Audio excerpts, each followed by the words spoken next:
এইটো ছিজনত এই পকা পকা ধুনীয়া ধুনীয়া আমখিনি দেখি কাৰ লোভ লাগিছে বাৰু সঁচাকৈ বহুত বেছি টেষ্টি আছিলে আমখিনি আজি আমৰ এটা ৰেচিপি আপোনালোকলৈ আগবঢ়াইছোঁ আহকচোন ভিডিঅ'টো চাওঁ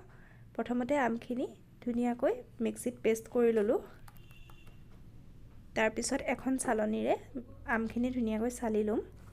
এনেকৈ ধুনীয়াকৈ চালি লৈছোঁ যাতে আহজাতীয় বস্তু কিবা থাকিলে চাকনিখনতে ৰৈ যায় এয়া চাওকচোন পেষ্টখিনি ৰেডি হৈ গ'ল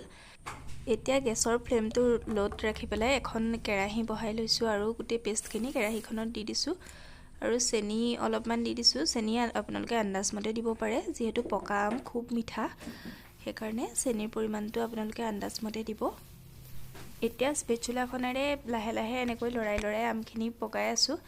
আপোনালোকে হেতাৰেও লৰাব পাৰে কোনো কথা নাই এয়া দেখিছেনে ধুনীয়াকৈ ঘন হৈ আহিছে আমখিনি আমৰ বতৰত এনেকৈ জামখিনি বনাই থলে বছৰ ধৰি সংৰক্ষণ কৰিব পাৰি আসলতে দোকানৰ পৰা কিনা জাম জেলি এইবোৰ খোৱাতকৈ ঘৰত বনাই এনেকৈ জাম জেলি খুৱাই ভাল যেহেতু ঘৰত বনালে কোনো প্ৰিজাৰভেটিভ ব্যৱহাৰ কৰা নহয় আৰু বছৰ ধৰি সংৰক্ষণো কৰিব পাৰি এয়া আমাৰ আমৰ জামখিনি প্ৰায় ৰেডিয়ে হৈ গৈছে ইয়াতে মই এয়া নেমুৰ ৰস দিছোঁ প্ৰায় 3 চামুচ মানৰ ওচৰত নেমুৰ ৰসখিনি দিছোঁ নেমুৰ ৰসে যেহেতু প্ৰিজাৰভেটিভৰ কাম কৰে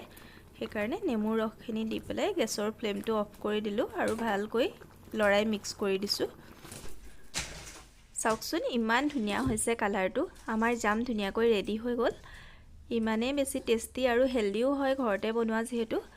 এতিয়া ৰুটিৰ লগত বা ব্ৰেডৰ লগত যেনেকৈ মন যায় এইখিনি ধুনীয়াকৈ খাব পাৰি ভিডিঅ'টো শেষলৈকে চোৱাৰ বাবে আপোনালোক সকলোলৈকে ধন্যবাদ থাকিল আকৌ এটা নতুন ভিডিঅ'ৰ সৈতে পুনৰ আহিম আজিলৈ আহোঁ ধন্যবাদ